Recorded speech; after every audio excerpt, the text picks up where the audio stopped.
So I've already made a video talking about the video game industry, during the whole COVID-19 pandemic and all. There have been a lot of great games released within the first 5 months of the new decade, and a lot of which have been greatly anticipated.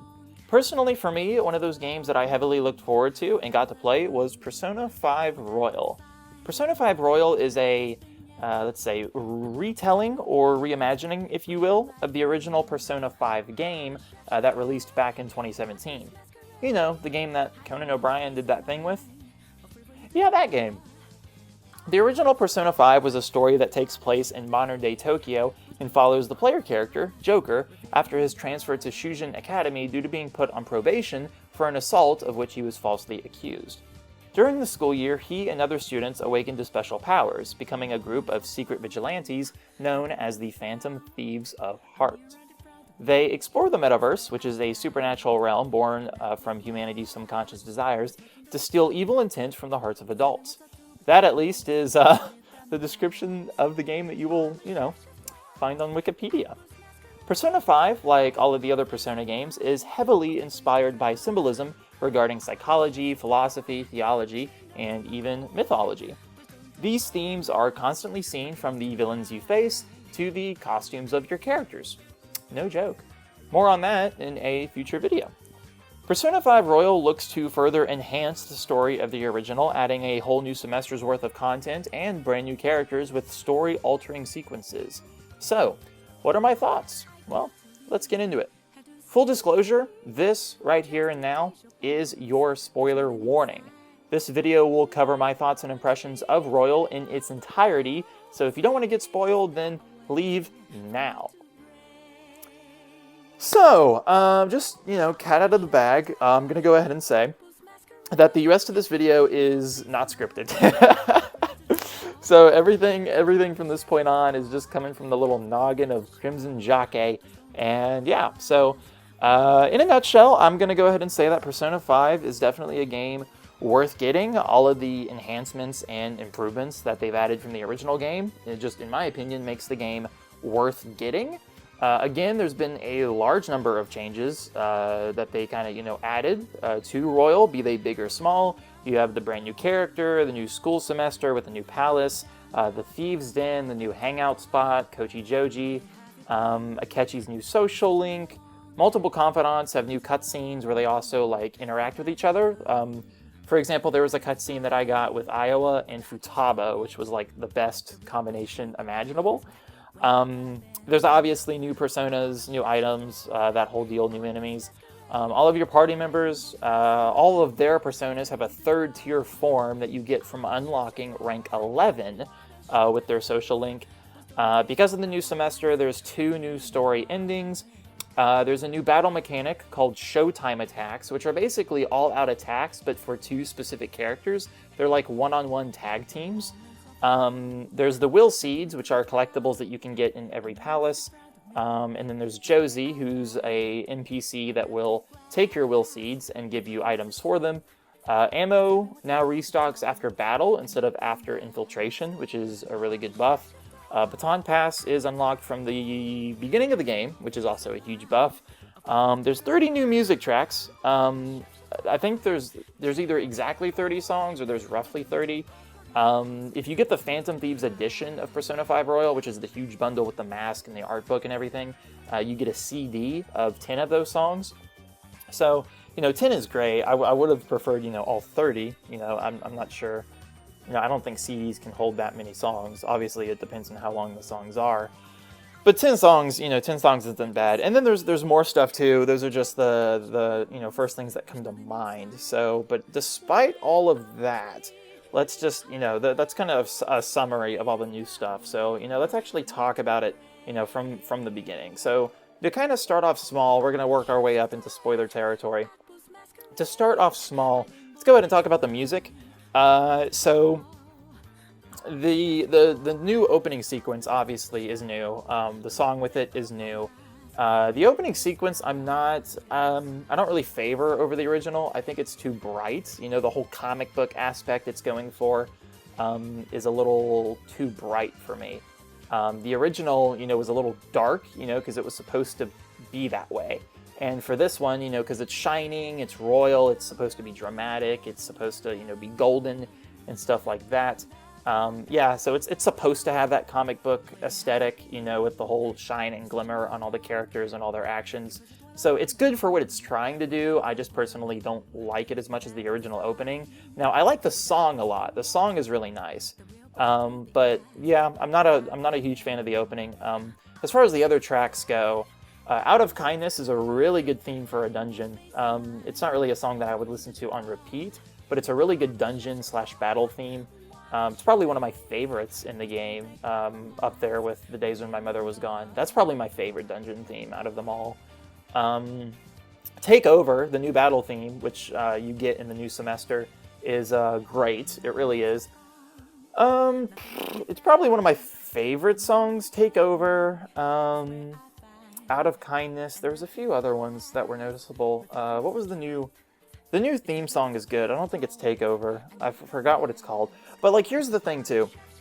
You know, while all the songs are good, there's just something about the songs themselves that remind me, hey, this is a new song. You know, it's not the same as the original 2007. Like, it doesn't, I don't know.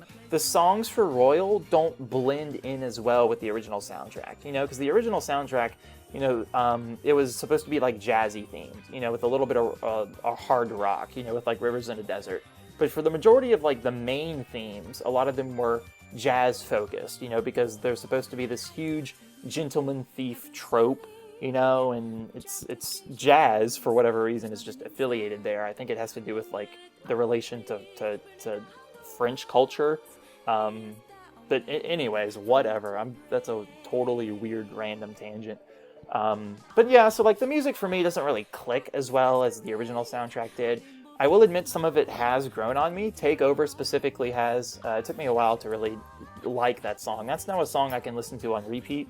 But I don't know, there's just something about the songs themselves, about all the new ones. I don't know if it's the way they're made, if it's the key they're in. I don't know what it is, because I'm not a musically driven person. Like I don't know all the gimmicks and mechanics about how music works.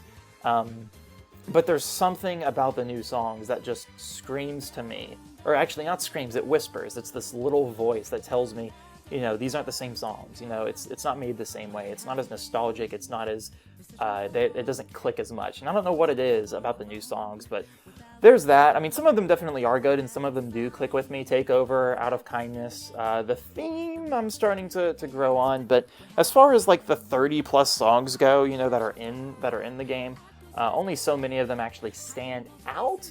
But yeah, there's that. So yeah, the music is good. I mean, it's just as good as the original because it has all the original soundtrack. Plus, then some. It has a few of the really nice good songs that they've added.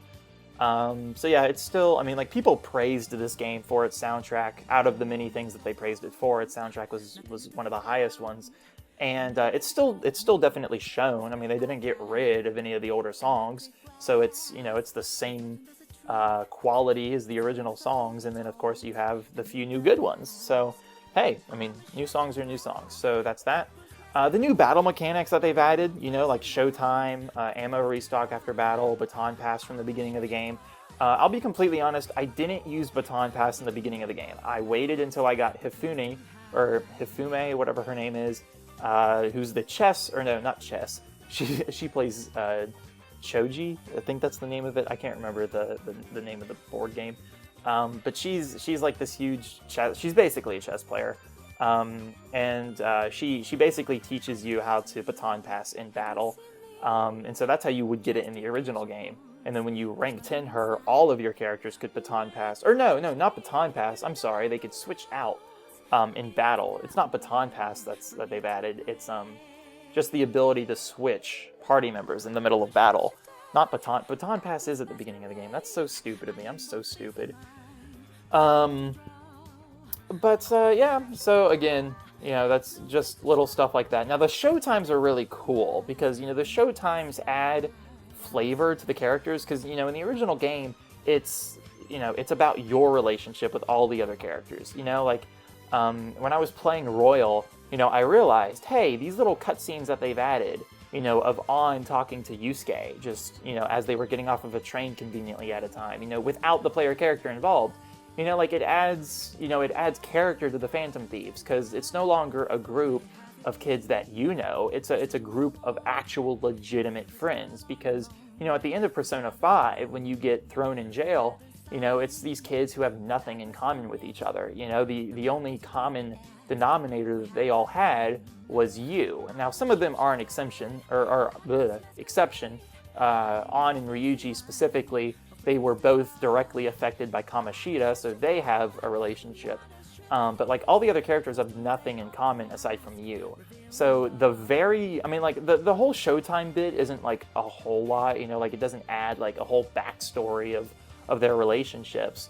But it gives you a scene of them talking, and the game basically acknowledges these people have individual relationships with one another, which is cool, And then it's especially cool too when you have cutscenes like the Futaba and Iowa one, where the characters will hang out with you outside of their original confidant. Like I was doing Futaba's confidant, and boom, Iowa showed up. Like that's just something cool that happens.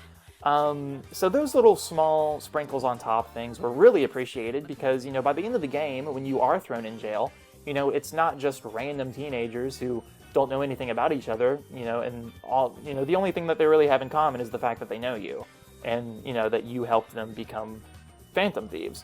And, it's legitimate friends. Of course, those cutscenes and whatnot are locked behind you exploring their confidants, so it's not like the game itself will be like, hey, Yusuke and wow, I butchered that. Hey, Yusuke and An actually hang out. It's the game doesn't do that.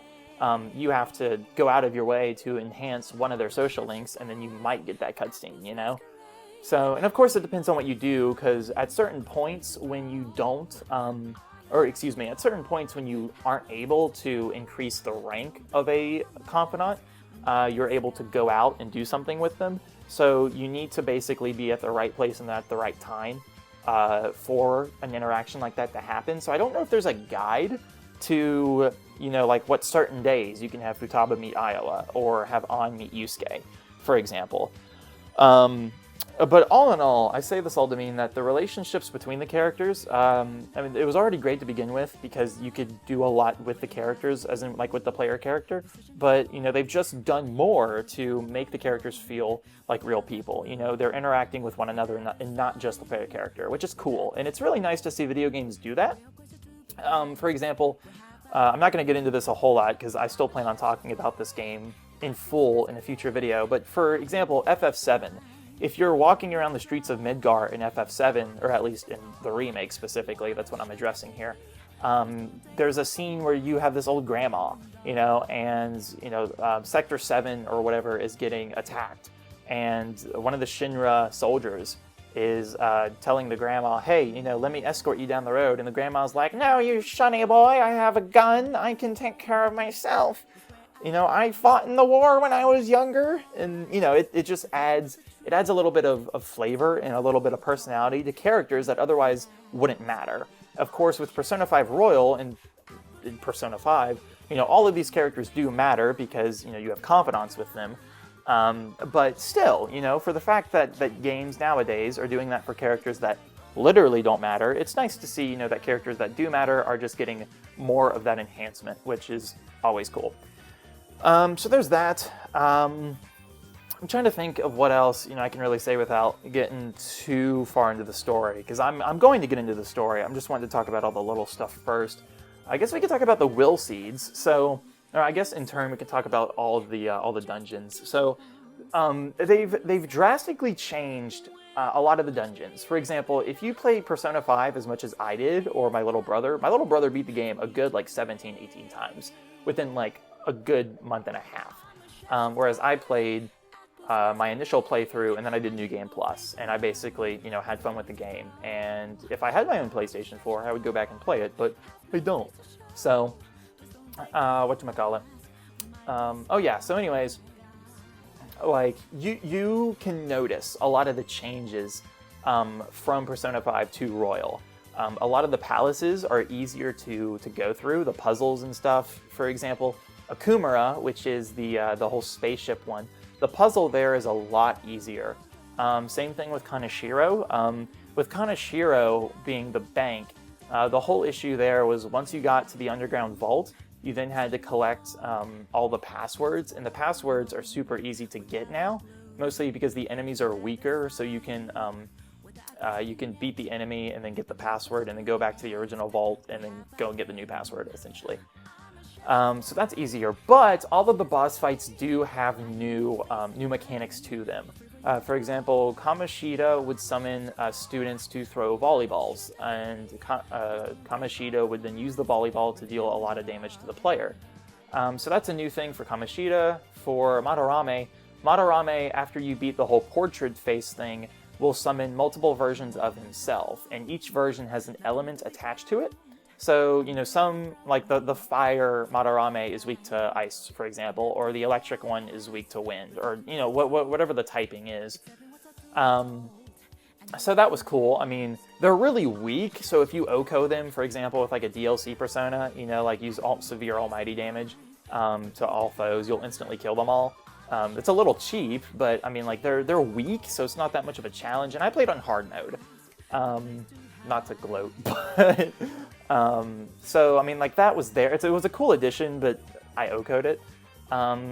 The third boss fight, Kaneshiro would summon basically, like, his employees or his servants or something, and one of them would buff Kaneshiro or would attack or something, and the other would protect him. So that was cool. You had to get rid of the other minions. Of course, that's a portion of a boss fight that basically all of the boss fights have in common, or at least boss fights in a lot of video games do. You got to get rid of the minions to tackle on the big boy. So Kaneshiro does that. Futaba, there isn't really anything new about Futaba's palace. You had to go through all the little stuff again. The boss fight isn't different, not that I recall, except I think Futaba does Final Guard. I think she uses, or no, Counter or something. I think that's new. When Wakaba goes to hit you, I think Futaba will counter the attack back at Wakaba. I don't know if that was in the original. I don't think it was. Because essentially what you had to do is Wakaba will try to demotivate Futaba, and you have to say the right thing to encourage her, and if you do, Futaba will counter Wakaba's attack. So I think that happens 3 times in that battle, and I think I got 2 out of 3 right, because I was just mashing X. I didn't realize it mattered. And of course, when you answer the wrong thing, Futaba hesitates and doesn't help your team. Which would be really funny if you say the wrong thing all 3 times, and then you win. Futaba's like, yeah, you guys were mean to me in the battle, so I'm not going to join you. But anyways, so I'm pretty sure that was new. I don't think that was in the original Persona 5. So then you have, let's see, there was Futaba. Was Akumura next? I think Akumura was next. And so Akumura has a Haru robot that will summon itself at the end. Now what they did, because the whole Akumura battle was essentially you had to fight random robots, and all the robots were weak to different things. So he would summon them in random orders, and in random pairs too. He would summon 4 at a time, every time, at least up until you got to like the last 2 or 3 rows of robots. But they would all be weak to different things. Like he would summon 1 blue one and 3 red ones, or sometimes he would summon 2 red and 2 blue, or maybe 3 green and 1 yellow. Like they were randomized. In Royal, they're not. There's a strict, specific order of what robots are spawned when, and which ones are weak to what. Which is new, obviously. The structure and the organization with his minions are new. Once you get past the final robot, though, he summons a Haru robot. And Haru, up until this point in the battle, or at least his cognition of Haru, will heal him. Of course, you can't actually hurt him at this point yet, but she'll heal him anyways.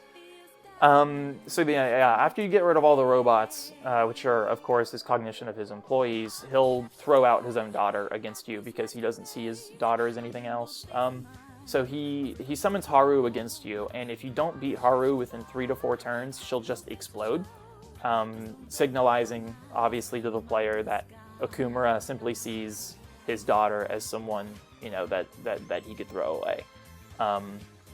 But so if you do beat it before it explodes, nothing really happens. There's no significance. I wasn't able to beat it before it blew up, and it barely does any damage to you. Like, it hardly stands in your way. It's just new. I think it's more I think they really added it just to show to the player what Okumura truly thinks of Haru, because I don't remember a cognition of Haru being in the original game. But yeah, so we have cognitive Haru, explodes, does barely any damage to you and your team, and then boom, you can battle Okumura, who gets one shot. In the original, he would be defenseless, but he had a good portion of HP. At this point, he's got like 0 HP. I'm pretty sure he's like a Shed Ninja, with like 1 HP. And the true boss fight was just all the robots.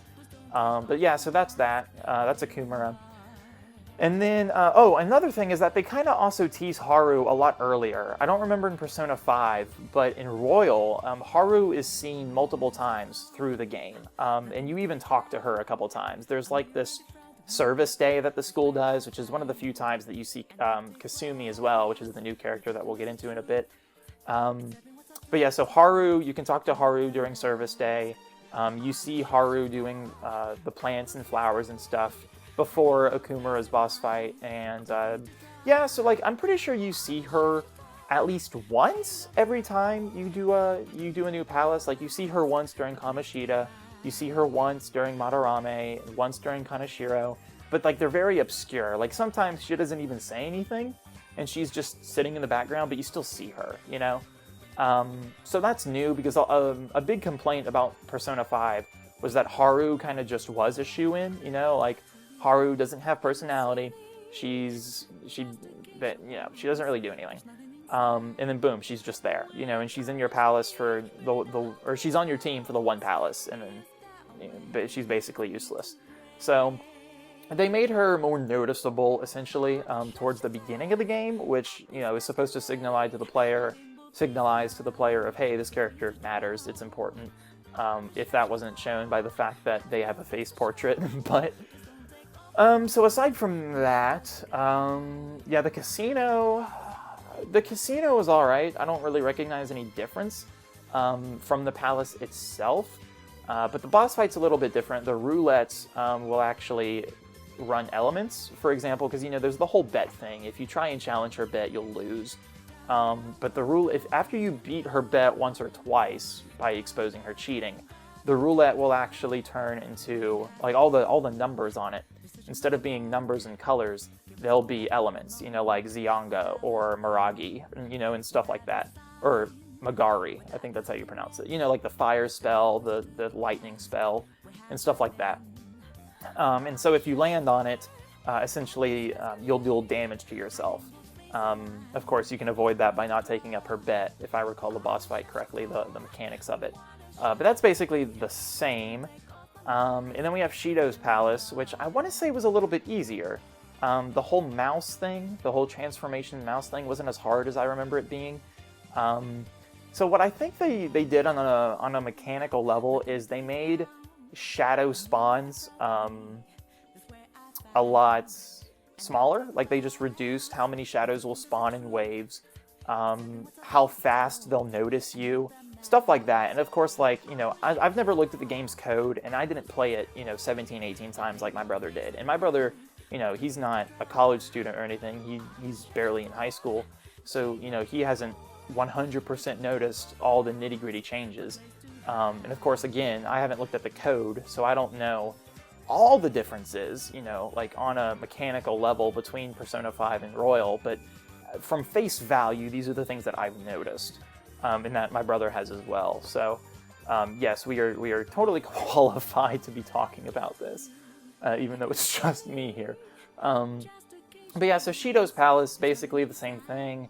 The boss fight... Oh, yeah, the boss fight was really interesting. So aside from just beating his several different forms, the whole lion and the pyramid thing, there's a one-on-one segment where he basically OHKOs your whole team, except for you, and he wants you to challenge him to a one-on-one. And so this isn't like a fair fight, you can still use your personas and he can still buff himself and stuff like that. So you have to consistently keep healing yourself. It's not a guaranteed win. But yeah, so there's a one-on-one segment against Shido and Joker, which is really cool because, Shido is the whole reason that you're in the position that you're in.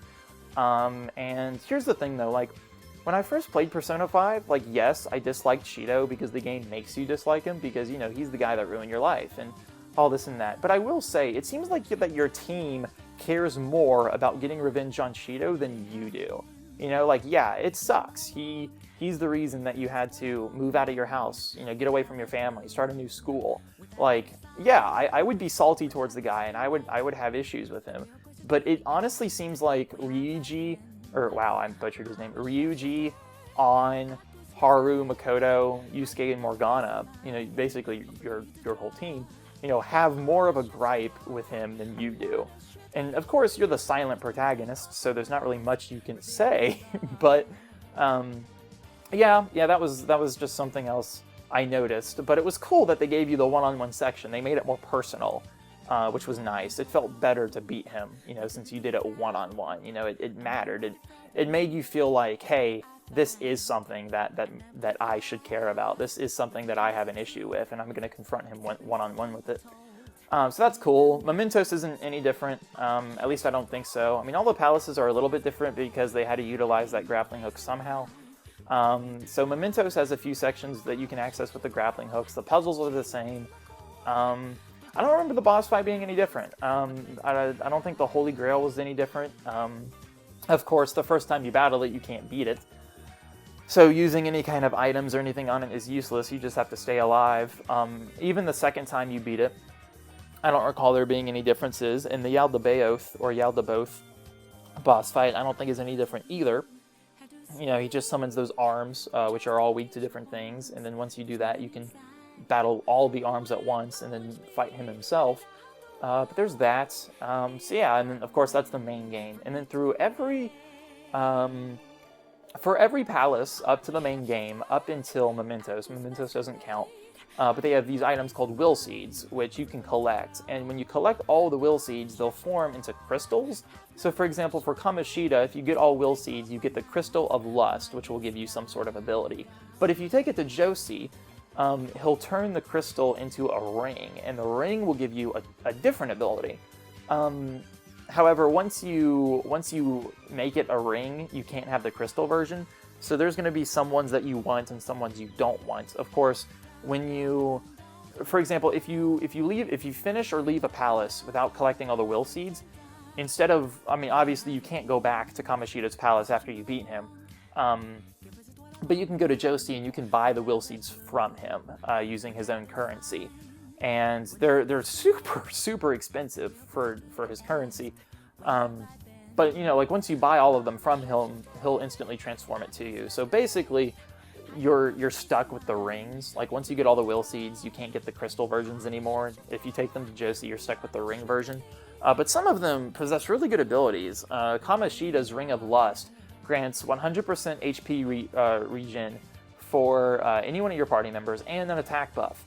So, I mean, by the end of the game, 100% or 100 HP isn't really all that much of a good health, you know, regain. But the attack buff is what's important. Akumura's, which is the Ring of Greed, I believe, is it gives you an ability called President's Insight, and it basically doubles the next magic attack that the target does. So I had that on Makoto, and Makoto would use it on Joker. So Joker's next magic attack would deal double the damage, and then I would use Heat Riser, which would double my attack. I'm not sure if that stacks, because every time I would just do the double attack, it would roughly do the same damage. So, but yeah, there's that. So yeah, those rings, those will seeds give you, you know, some pretty good stuff. You don't get anything for getting all the will seeds. I got all but one. It was the very last, the post-game palace has will seeds.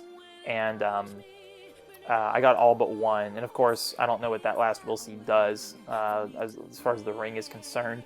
But supposedly, you're supposed to be able to fight Josie. I don't know when, and I don't know where and how. I mean, you might have to get all the will seeds to fight him or something. But yeah, so Josie is supposedly a secret boss fight. I never got to do that. For DLC, I mean, you can pay for it. You can battle the Persona 4 and the Persona 3 protagonist. I didn't do that either because money. Yeah, so I mean, like all the, you know, the 7 palaces are based on the 7 deadly sins, and then the new palace isn't. But you know, we're going to get into that here in a second. So yeah, throughout the main semesters, the 2 semesters that you play as, that's the main game. That was the original Persona 5. It's basically all the same aside from what I've just mentioned, and then they added 2 new characters. We have Kasumi Yoshigawa, I believe that's her last name, and then we have Dr. Maruki, Maruki. It's not Maruki, it's Maruki. So Maruki is a counselor that the school hires after the events of Kamoshida. They hire Maruki to console the students, if they're having any psychological issues after Kamoshida basically abusing them mentally and physically.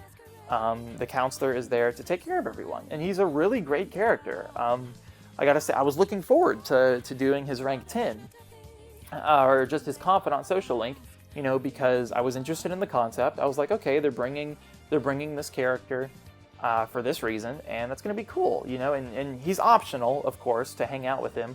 I would highly recommend doing so because it's new content. So if you played the original, obviously that's going to be something new that you're going to want to explore. So I would highly recommend rank 10ing Maruki. Kasumi is really cool. I'll admit, I was expecting more from Kasumi. I was expecting her to play more of a dominant role in the main game. Now, she is like the main, if not second main thing in the post game. But she doesn't really play all much of a role in the main game. Unlike all the other confidants, she is the only confidant that only has 5 ranks. So once you max her out, which is very easy to do, there's not much else to do with her. Now, in the 3rd semester, which is the post game, if you unlock it, because it's unlockable, the rank goes from rank 5 to rank 10. So, Kasumi has this whole backstory psychological deal, which is accessible in the 3rd semester. It's not obtainable in the main game, whether you rank 5 her or not. But yeah, so Kasumi's cool. She does play more of a passive role in the main game. She awakens to her persona in this really weird palace that's never before seen. It's brand new. In the main game, it's roughly around the time of Akumura. I think it's either during your whole trip through Akumura's palace, or it's like right before, or it's like leading up to the boss fight. It's somewhere around Akumura's palace. Somewhere around. I think that's like October. So it's somewhere in October that that this whole deal goes down with Kasumi. She awakens to her persona in this new palace, and that whole jazz. So, but after that, she really does take a huge passive role. And then, of course, at the beginning of the game, when you're in the casino and it's the tutorial segment and all this, and boom, you get caught. She shows up there, and she's like, we have this promise to each other. And it's really not all that big of a deal. It's simply the fact that she looks to you as a role model, hence why she calls you senpai. The promise was basically just like, let's hang out after this whole thing blows over. It's not really like a deep bond kind of thing. So yeah, that's basically her only real significance in the main game, is the fact of, she awakens to her persona and she helps us out once. So yeah, I gotta say, bit of a letdown with the main game. So let's get into the post game. So here, again, full spoiler warning. You were supposed to leave forever ago, so this is it. So before we really get into the post game, let's talk about Akechi real quick. So Akechi was a character that was mandatory to rank 10 in the original game. Every time you hung out with him, your rank would go up with him. You would unlock his confidant, and every time he hung out with you and your team, his confidant rank would mandatorily go up. And by the end of by the end of the game, when he faces himself, Persona 4 reference, when he faces himself in Shido's palace, it gets rank 10, and boom, that's Akechi's confidant rank. So it's been completely changed. None of that is mandatory anymore. It is now optional. You can optionally have a confidant rank with Akechi. However, to unlock the post-game, you need to at least rank 9 Maruki, rank 8 Akechi, and you have to rank 5 Kasumi. That's at least what I've seen. I've seen some people say all you have to do is rank 9 Maruki and rank 5 Kasumi. I've seen some people say you have to do all 3. Some people say all you have to do is Maruki. But I'm going to go ahead and tell you right now, it's just safer to do all 3 of them. If you can max rank them, great, do it. But you do at least need Maruki at least to rank 9, and then Kasumi at 5. I know that for a fact from just my playthrough of Royal. I'm pretty sure Akechi does have to be rather high. I don't know how high. But yeah, so Akechi, those are the 3 characters you need. And so I was spoiled about that, you know, because I then got word, as I was probably in Kanashiro's palace, I got word, you know, that the post-game is unlockable. It's not given to you, you have to unlock it. And so I was like, oh, okay, you know, so I Googled, how am I supposed to unlock it? And I wasn't spoiled about, you know, why I needed those 3 characters. I was just like, okay, cool, you know, these are the new characters that you can have a confidant with, so it makes sense that the new post-game is locked behind them. That was the extent of my mindset. Well, not even an hour into playing the post-game, I realized why you needed those 3 specific characters. And it's because, of course, the post-game revolves around them. And I gotta say, I was a little bummed, because I was like, that's kind of dumb, you know, because for anyone with more than 3 brain cells, unlike myself, you know, it's rather easy to realize why exactly, pray tell, Maruki would be a sole figure in the post game if he's a requirement to rank 10 or rank 9 him, you know, in the main game. So I mean, like, I realized, you know, very early on in the post game, like earlier than you were supposed to, why those 3 characters are important.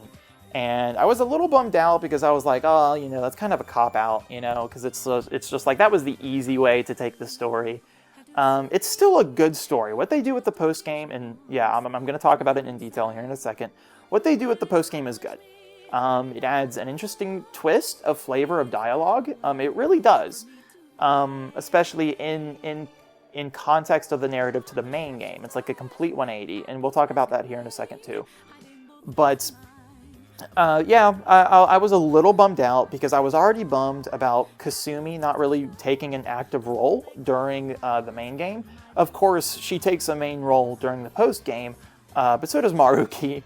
And I gotta admit, I was looking forward to having a new regular confidant, you know, because like some of the confidants in the game aren't mandatory. Kawakami, Mishima, Oya, Oda, Yoshida, and more just aren't necessary. They're optional. And I'll admit, out of all of them, the single one I have not touched is Yoshida. Everyone I've talked to who has done Yoshida's story has told me it's one of the best written stories in the game, and I just haven't done it. And of course, I've done the one story that no one cares about, which is shoot, what's her name? The fortune teller girl. I can't remember her name, but I've done her story. And, yeah. So, but anyways, so I would have preferred Maruki to just be a regular confidant, you know. I think that would have, I don't know, that I would have liked that better. Now, as you rank 10 him, his story is very interesting, and it does directly connect to the plot, you know, because the whole plot is, you know, because the metaverse exists, there's people in the real world, like Shido, like, Wakaba, which is Futaba's mother, and several other people who are aware that the metaverse exists. They don't know about its like physical appearance though, with the whole palace thing and treasure. All they know is that theoretically, a palace or just a cognitive world exists within all of us, and it's basically just a copy pasta of Jungian psychology or Jungian. It's German, it's weird to pronounce, or something like, I don't know if it's German, but it's something like that. It's like Jungian. It's not Jungen, it's U. It's like, you know, Jaeger. So I'm pretty sure it's German because of that. But Union, it sounds like Union, even though, because like the G is also like, I'm going on a tangent, but anyway, it's basically Jungian psychology. You know, which is the idea that we have different faces and appearances that we put on for other people. It's cognitive science. That's what it is, and it's not science with SC. It's science with PSI, which is like psychology. You know, PK Fire. So anyway, that's a Smash Brothers reference. So whatever. Yeah, so like the story behind his confidant does relate directly to the story. It relates to cognitive science because he's a counselor, and he was actually a researcher for cognitive science, but his research was shut down, and so he's salty about it. And so that's basically, it leads him to have distorted desires, and surprise to no one, the new palace is Maruki's palace. And I gotta be honest, I was a little afraid that was going to happen. About roughly 30 to 45 minutes into the post game, I used my noggin. I was like, okay, let's put the pieces together here. Whose palace could this be? It could be Kasumi's. It could be Kasumi's dad. It could be Maruki. And it makes the most sense that it's Maruki. And they really tried to, throw a curveball, because the location of Maruki's place is a coliseum, which is where Kasumi, would want to participate, because she's a gymnast, and her whole story is that she hasn't gotten the results that she's wanted to in her gymnastics. And so, the coliseum would be this ideal place for her to renew herself and to renew her gymnastic abilities. And so the game does throw that curveball at you of, hey, Kasumi might have distorted desires, we're throwing hints, her phone is messing up, woo, metaverse app, and all that kind of stuff. And a lot of it is thrown there to distract the player. It worked a little bit on me, because once I realized, after they mentioned Kasumi's phone a good 2 or 3 times, actually, no, it was probably 3 or 4 times, I didn't realize it that soon, I was like, okay, it's getting it's more than a subtle hit now. Now it's right in my face. So that probably means this isn't the metaverse app. Now, eventually she does get the app, but her phone genuinely was bugging out. It wasn't just the metaverse app. It wasn't something she was keeping from you, like the trailers imply that her and Akechi were working together. Anyways, so yeah, so Maruki is the post-game palace ruler, and so the whole gist here is he's an actually good, genuine person. He cares for people. He cares for his patients, but his desires for them are distorted. So let's rewind a little bit. So the whole narrative of Persona 5 is breaking free from the constraints of society. It's the whole theme is rebellion. It's seen in the promotional artwork. It's seen every single time a character unlocks their persona. They are breaking from the constraints that have been placed on them, whether it be by society or their family members or friends or their school or something. They're breaking free from those expectations of other people, and they're being themselves. They're rebelling against authority. They're rebelling against society. And they're saying, no, this is who I am. This is what these are my beliefs. And so they're basically rebelling against that. And not only is your party, the Phantom Thieves, doing that, but the more you hang out with the other confidants who aren't Phantom Thieves, the more they do that as well. So essentially, all of them end up in quote-unquote rebelling, because the overall true ending of Persona 5 is rank 10ing all 22 confidants, and of course 2 of them are mandatory. So 20 is, actually in the original game Akechi was 2, so it would be 19, rank 10ing all 19 confidants. And then at the end of the game, when you fight the final boss, all 19 of them are there to cheer you on. That's the true final ending. Of course, the true ending is just defeating Yaldabaoth, or Yaldabaoth himself. But you get the most, you get the most content out of rank 10ing all of them, if you're able to, of course, because that requires good time management within the game itself. Because again, there's 19 people that you have to spend time with equally, and of course, some of them are available on some days and some of them aren't, and so whatever. But so that's the whole narrative of the main game, and essentially at the very end of it, you, in typical JRPG fashion, you hear everyone, make a joke about this, the final boss in Persona 5 is God. And so yeah, it's basically true, because, when it comes to rebellion, when it comes to breaking free from constraints, who better to represent rebelliousness yeah, that's a word, than Satan himself. You know, the supposed archangel that rebelled against God and said, no, I want to be the head honcho. I want to do things my way, and God condemned him. And so that's why Satan, aka Lucifer, is referred to as the fallen angel, because he fell from grace, he fell from heaven, because he rebelled. So it makes sense, following the theme of rebellion, that at the very end of the game, you fight basically God.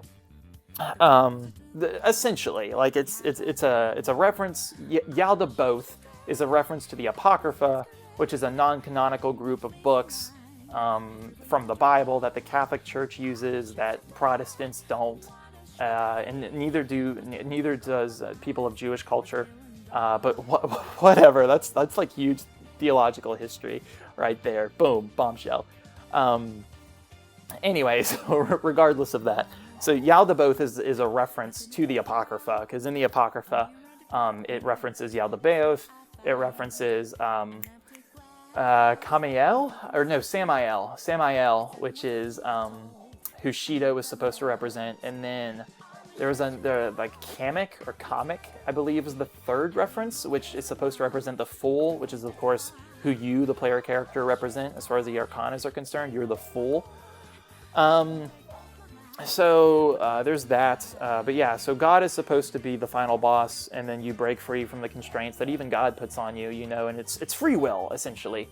We're free of some omnipotent being's control. We have free will, which of course is a theological topic. You know, do we have free will, or is everything predestined by a supernatural entity, deity?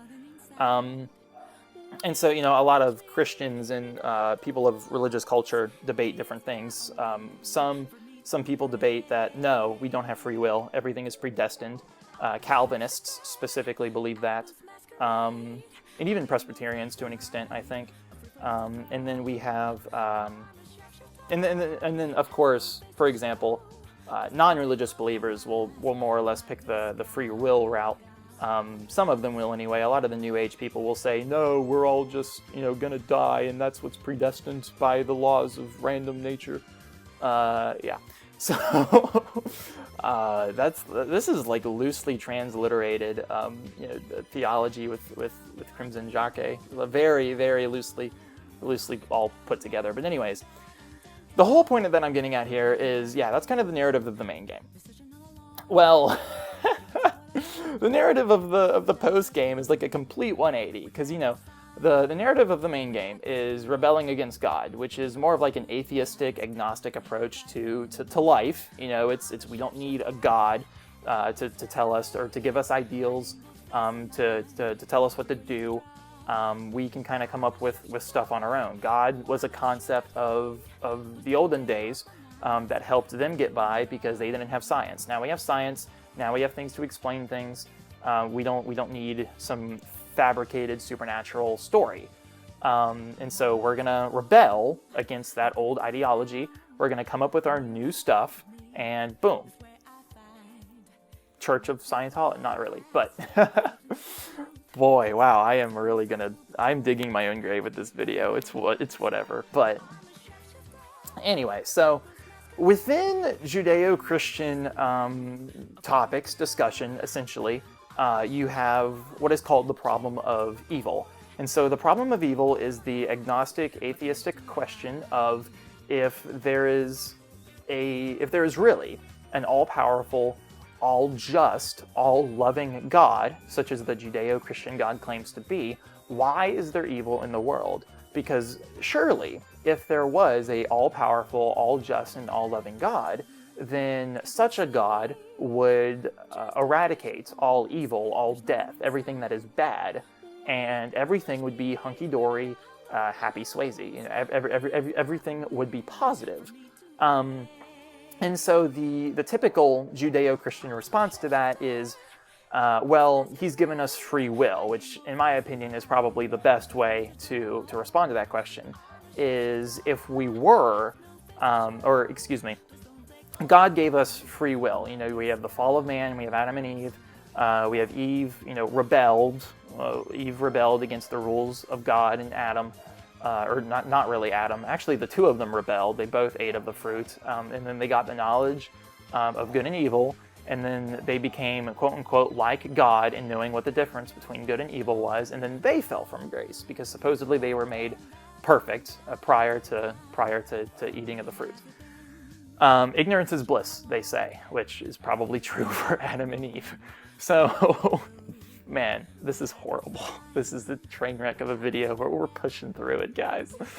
So, but yeah, so free will is typically the answer to the problem of evil, because God loves us so much that he gave us free will, because we were made in Judeo-Christian culture, we were made in God's image, and God is an independent entity. He doesn't depend on our existence. He doesn't depend on nature's existence. He is, or actually the verse in the Bible that's referenced is, I am who I am. It's a very independent, dominating verse, or just saying, actually. It's I am who I am. I am God. I am Yahweh. I am Jehovah. I am independence. I am not of anything. I am not God of the universe. I'm not actually, no, reverse that. Sorry. I'm not the universe of, no, that doesn't make any sense. Scratch all of that. Scratch everything the past 30 seconds. Whatever. Anyways. So, yeah, basically. So the typical answer of free will, the typical answer of the problem of evil is free will. So the post game tackles this because the whole narrative of the main game, the whole sitch is we're rebelling against God, and the post game addresses the problem of evil. That's basically the whole gist. Is Maruki awakening to his new persona, which is also God, or it's at least it's a literary version of a form of some supernatural deity that is supposed to represent a evil, malevolent god called Azathoth. And so Maruki's persona is this literary version of God. It's basically like fanfic.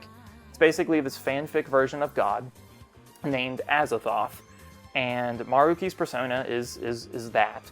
And in combination with that, to his research in cognitive science, Maruki is able to alter reality in whatever way he sees fit.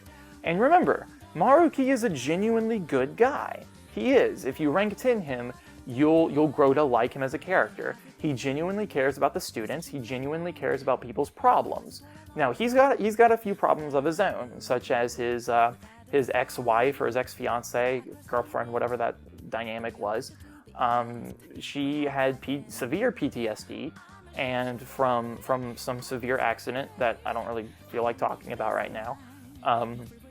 And because of the PTSD, she was basically, she just couldn't handle it. She went into psychological breakdown, essentially. She wouldn't communicate or anything like that. And so once Maruki got a hold of this power, he was able to change her cognition to be hunky-dory, happy Swayze. Like everything is good and yada yada. But in doing so, Maruki's girlfriend, whose name is Rumi no longer remembers him at all. Somehow, I don't know how that worked.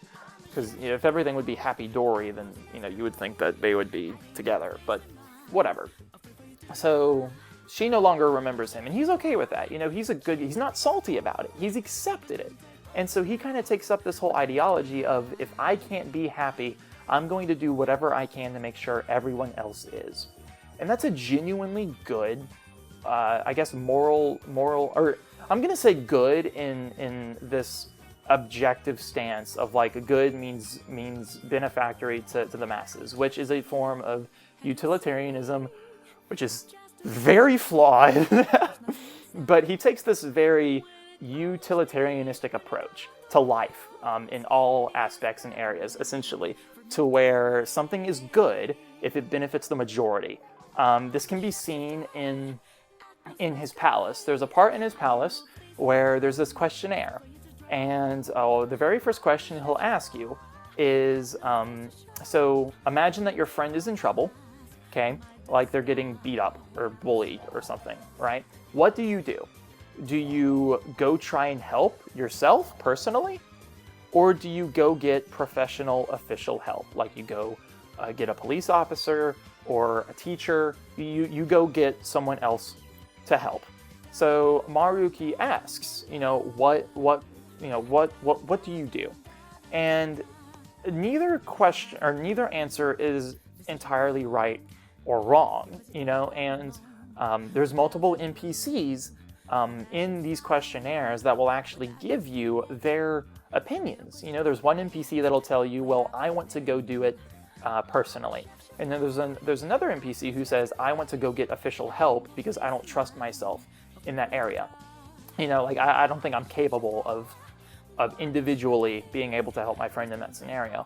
And so neither of these approaches are wrong. Like this is a real life everyday issue, that people deal with. If a coworker is having trouble, whether it be inside or outside, work or the office space, do you try and step in or do you talk to HR? What do you do? School, you see someone getting bullied. Do you stand up to the bully by yourself? Do you punch him and shove him around, or do you go tell a teacher? It's stuff like this. What do you do? And neither answer is right or wrong. Now, if you talk to people in real life, what their opinions are, you'll get multiple answers, just like how in the game, you'll get multiple answers. Some people will say, well, I want to go do it directly because, I know that I'll be able to help. And, my help will come in time, because if I spend time to go get official help, the time that I go to do that will be time wasted, which is very much true. So, it's a very morality, or it's a very, moral checking, morally checking question. Which would you do? And the whole gist here, the whole gimmick is, even though there's not a objectively right or wrong answer, there's not objectively a good or bad answer in this scenario. They're both objectively good, I could say. But which one would Maruki choose? That's essentially what the whole deal with the questionnaire is what does Maruki think is right? With his newfound utilitarianistic, that's the word, I've said it in my videos before, in this utilitarianistic ideology, what does Maruki think is right? And so Akechi actually points out, Akechi states, as you're discussing with the rest of your team, the question is not about whether you're saving your friend or not. Because whether you try and help your friend personally, or whether or not if you, go get official help, your friend's safety is not guaranteed, because you can go and personally help your friend and fail. Or you can go get help, official help from someone, and the help not come in time. You could fail in both scenarios. Your friend is not guaranteed safety. What is guaranteed is your personal safety. So, because of that, the whole issue then becomes of which answer could you do that would protect yourself in the end. And of course, that's not what the question paints itself out to be. It's not painted to be a selfish question. It's about your friend. It's about how you're supposed to help your friend. But the answer that Maruki produces can be one that a lot of people can say is a bit shallow. But again, it's not an objectively bad answer or wrong answer, because getting help in serious issues and scenarios is a right thing to do. But even we'll mention after you do the question, answering it for that reason seems a bit shallow, And so the whole reason, of course, is that you can guarantee your own safety. So even though you can't guarantee your friend's safety, you can guarantee your safety, which is, I'll admit, is more of a selfish approach to the answer of what most people genuinely think of, And to be quite honest, it's a utilitarianistic. Come on, Jake. It's a utilitarianistic ideology. It's what would benefit the masses. So since your friend is not guaranteed safety, they're excluded. So what would benefit the rest of the party? If you personally try and help your friend, you're not guaranteed safety. So that's not a benefactor, that's not a major benefit for the masses. Now, if you help yourself, if you take a passive role and you get help from an official person, someone of authority, more than likely, you can guarantee your safety, which, by default, would benefit the masses within that situation. So therefore, that is the right answer. So, and of course, this is just one. He asks you 3 or 4 different questions. That's just the very first one. But Maruki's palace and the whole concept behind it isn't a bad one. Now, yes, the man has distorted desires. Otherwise, he wouldn't have a palace. But it's really strange because, palaces 1 through 8, everything is bad. Kamoshida is objectively bad because he mentally and physically abuses his students. He is very lustful. We have Madarame, who takes advantage of his students. He plagiarizes their work, and there were rumors. It was never officialized, but there were rumors of Madarame also being physically abusive on his students. When Ryuji confronts Yusuke about it, Yusuke is kind of like sensitive topic, bud, a kind of deal. But it's never straight up said whether or not he actually does that. So yeah, there's plagiarism. Then there's Kaneshiro, which is, he's a crime lord. So, he sees people as just objects for, his own personal gain. And then we have Akumura, who sees everyone as simply,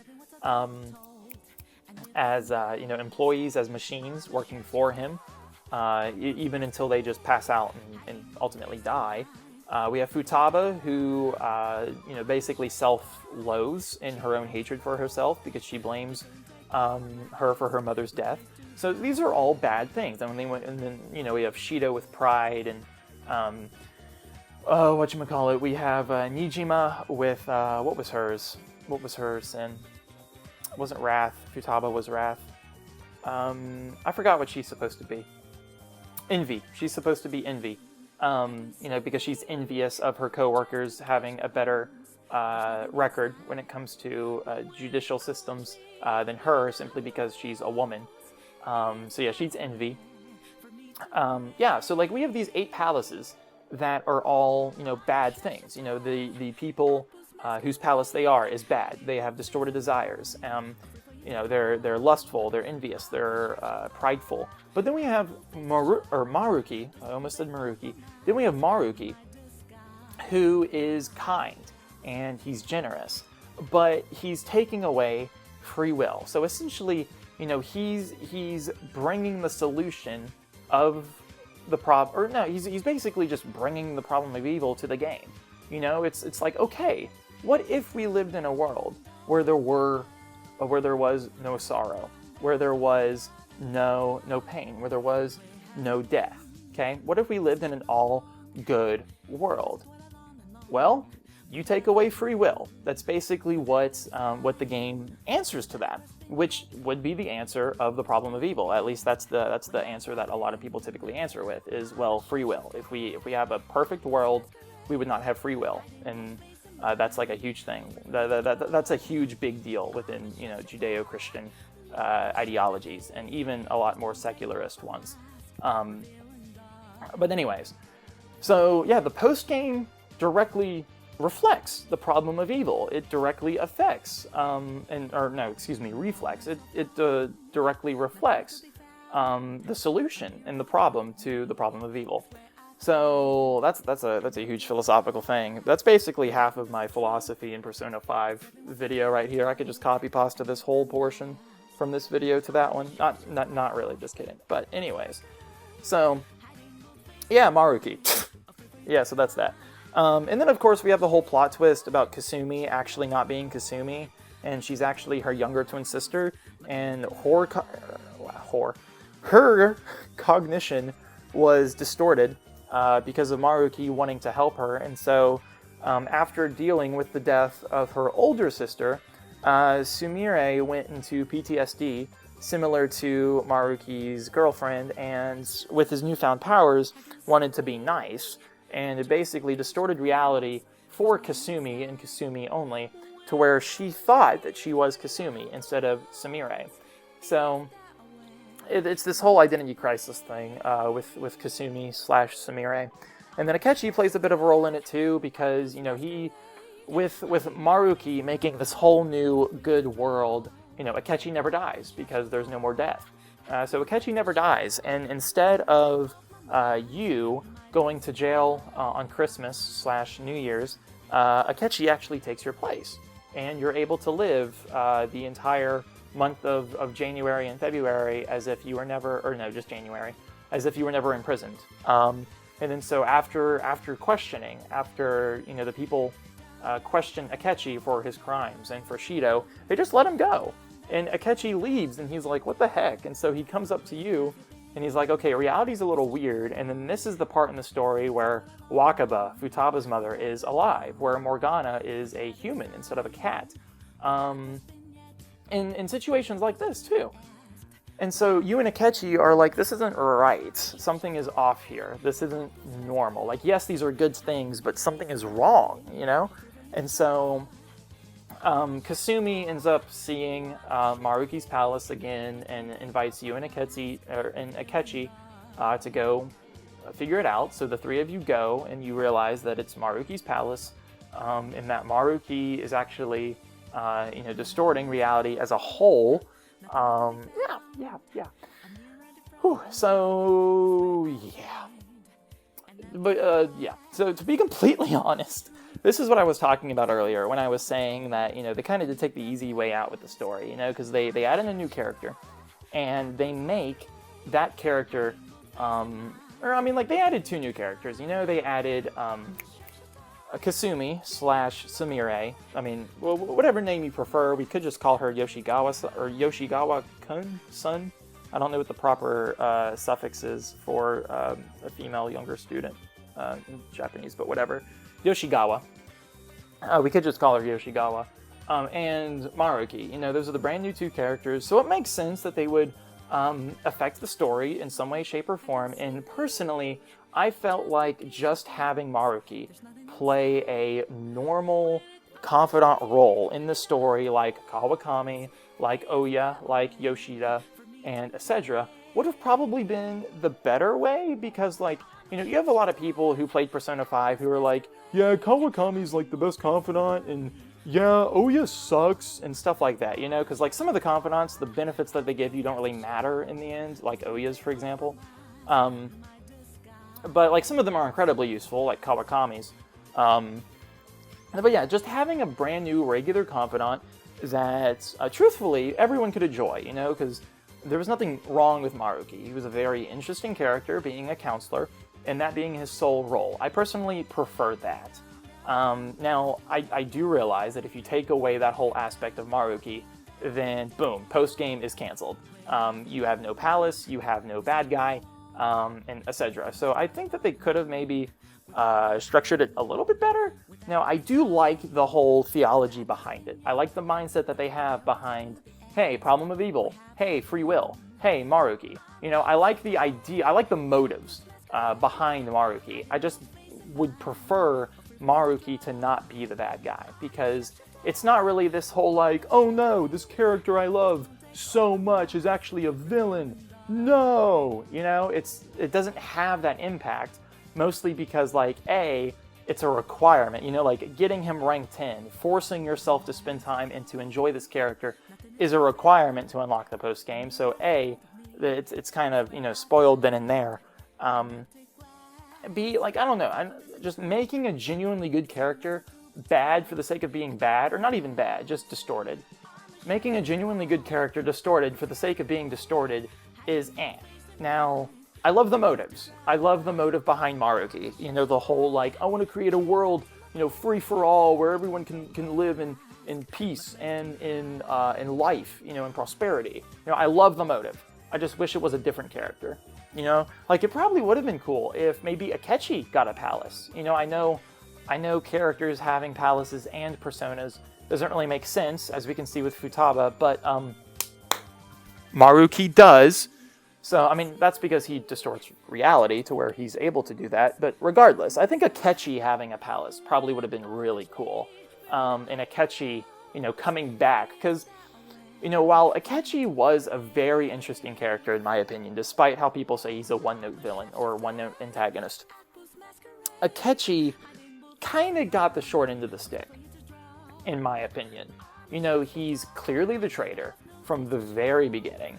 He's clearly the traitor. He has this, you know, high, you know, or he has this super all, or no, tongue twister. He has this high and mighty attitude, essentially, towards the team, towards his personality, towards his views of justice and morality.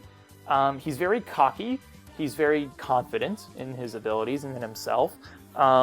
He's twisted. He's very twisted, as that's seen in Shido's palace. So, but you never really get closure with Akechi. In the original Persona 5, since his confidant was mandatory to rank 10, you know, it's simply just like, oh, you know, this character is intended to be my rival, you know, as dialogue in the game even suggests. Akechi is a quote-unquote rival to the player character. Although, completely honest, like, Akechi doesn't really hold a candle to Joker. You know, in just about every aspect, Joker is better, and Akechi even points this out when he goes ballistic in Shido's palace. He's like, you know, I'm you know, top of my class. I am the detective prodigy, you know, and you're just some attic rat, you know, like what, you know, it's, you know, what do you have that I don't, you know, kind of attitude. But, you know, because of that attitude, he doesn't really light a candle to Joker. So seeing him being more of a threat to the Phantom Thieves probably would have been probably more of a twisting events, for example. You know, because, like, yes, he's very much of a threat when it comes to his whole betrayal. You know, him setting up the casino, him inviting so many people into the metaverse to catch you is very threatening. I mean, because they catch you, they throw you in jail, they drug you up, and they beat you up. You know, like that's pretty oppressing. You know, but I mean, like you know from like the very beginning, because of pancakes, you know. And so it's just like, yes, he's a threat, but we dealt with him pretty easily. We came up with a plan. We Scooby-Dooed it. You know, we came up with a plan. We set a trap. He took the bait. We got him. Akechi, no longer a threat. Never really was a threat. We got him. So seeing him being the palace at the very end probably would have been more interesting. Now, again, you know, that whole narrative of, like, you know, free will and problem of evil probably wouldn't fit Akechi, because Akechi is a very merciless character at heart. Even though he's very two-faced, his true nature is that he's very, very merciless. So him having this whole ideology of, I'm going to create a world where no one has to die, isn't really Akechi's deal. Because if Akechi had his way, as he goes out of his way to say in Royal, Akechi would straight up murder Madarame and Kamoshida had been given the chance because of their evil deeds. So Akechi, you know, definitely wouldn't fit that narrative. But I think that him being the palace ruler at the very end definitely would have been more interesting than Maruki, because Maruki was a solid character on his own, didn't need a plot twist. Now this might just be my salty mouth running off because, you know, Kingdom Hearts has thrown me for a loop for like, oh, guess what? It's a plot twist. Psych! It's a plot twist. It's a plot twist plot, you know, and I'm just kind of done with Kingdom Hearts in that regard. So seeing something similar happen with Persona isn't, you know, gives me a bad taste in my mouth. Now, is it a good twist? Yes. Is it a good twist for someone who's had Square Enix experience? No. Square Enix has spoiled me. So, all in all, really, Persona 5 Royal, great game. Every single new benefit, every single new change, new addition that they made to Royal is worth getting, in my opinion. Now, as someone who extensively played the original, being myself and my brother, so I'm going to go ahead and give this opinion here. Is if you're looking to play Persona 5, I mean, like, honestly, if you've listened to this video, hopefully you've played it already, and I just didn't spoil it all for you. But anyways, as if you're looking to play Persona 5, or better yet, if you know someone, whether it be a sibling, cousin, maybe someone from school, a friend, whatever, if you or someone you know is looking to play Persona 5, which game should you get? Persona 5 or Persona 5 Royal? Now, it would make sense to get Royal first, because Royal has everything brand spanking new. You know, it's got all the new stuff. It has everything that it has everything that the original does. but more, you know? So why not get Royal first? Personally, I think people would enjoy Royal better if they played the original first. And the reason why is because like a lot of those new additions, such as showtimes, such as the new palace, you know, stuff like that, a lot of that will go unappreciated without playing the original game. Because the original game in and of itself is a masterpiece. Like it's super, super good. It was critically acclaimed in just about every department, in gameplay, in plot and story, in soundtrack, in characters. It was highly praised for everything. And by default, Royal probably is / will be too. But here's the deal, is I don't think that you can actually appreciate all of those new changes and those new additions not nearly as much as you would have if you play the original game. The original game for PlayStation 4, and I think it even was on PlayStation 3, is like $10, maybe 15 max at like a GameStop for pre-owned. Now I know because of this whole pandemic thing, obviously you can't go out and get it, but I would highly recommend playing the original game first and then playing Royal, because all the new stuff you will have a much more appreciation for. Personally, if I played Royal first, I could see myself, you know, not really appreciating, you know, and you know, all the new stuff. It would feel bare, in my opinion. So, not saying that it's bad or wrong, joke. You know, to play Royal first, it really doesn't matter. It doesn't. It really doesn't. But if you want my personal opinion, I think that you will get more of a better experience playing the original game first for cheap, and then playing Royal. So, that is the sound of me wiping my hands clean, because I am finished. I have discussed everything about Royal that I wish to discuss. I have had fun. Yeah. So, guys, this was my thoughts and impressions about Persona 5. Probably the longest thoughts and impressions video I have done yet. I have no idea how long are we into this video. We are 1 hour and 16 minutes. Yes, this is the longest thoughts and impressions video I have done. God. So, anyway, guys, so this is Persona 5 Royal. These are my thoughts. These are my thoughts and impressions. Let me know what you guys think in the comments below. Do you all, you know, did you all enjoy Royal? Do you all have the same opinions as me? Different opinions? What are your thoughts? All that jazz. If you've made it this far into the video, God bless you. I hope, you know, quarantine goes well for you. Because clearly, if you've watched an almost hour-and-a-half video made by this really obscure, random YouTuber, then you have nothing else better to do with your time. So, I hope quarantining goes well for you, and yeah. So anyway, guys, this is Jake, logging out. Peace.